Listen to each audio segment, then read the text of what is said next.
৪২ কোটি টাকার মাদক সহ পাথারকান্দি ও রাতাবাড়ির দুই যুবক আটক করিমগঞ্জের প্যাটুলনগরে।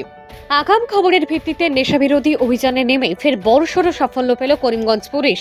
পুলিশ সুপার পার্থপ্রতিম দাসের নেতৃত্বে সোমবার সকালে একদল পুলিশ করিমগঞ্জের শহরতলির প্যাটুলনগর এলাকার ৮ নং জাতীয় সড়কে ওঁত পেতে বসে এতে সাফল্য পায়। তখন উক্ত রুট ধরে পাথারকান্দি অভিমুখে এগিয়ে আসা AS11EC 5666 নম্বরের একটি বলেরো পিকআপ ভ্যান আটক করে তল্লাশি করে পুলিশ। এতে গাড়িটির বিভিন্ন গোপন চেম্বার থেকে ১,২০,০০০ ইয়াবা ট্যাবলেট ও ৪৫টি সাবানের বাক্সে ৫৩৭ গ্রাম সন্দেহযুক্ত হেরোইন বাজেয়াপ্ত হয়, যার কালোবাজারি মূল্য প্রায় ৪২ কোটি টাকার মতো হবে বলে এসপি জানিয়েছেন।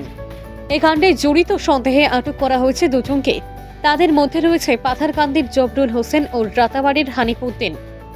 পুলিশের প্রাথমিক তদন্তে ড্রাগসগুলো মেজোরাম থেকে সংগ্রহ করে পাচারকারীরা বহিরাজ্যে পাচারের উদ্দেশ্যে ছিল বলে জানা গেছে।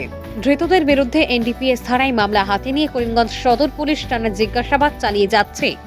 তাদেরকে আগামীকাল মঙ্গলবার আদালতে সোপর্দ করা হবে। ভানুচন্দ্রের রিপোর্ট, আসাম প্রাইম নেটওয়ার্ক।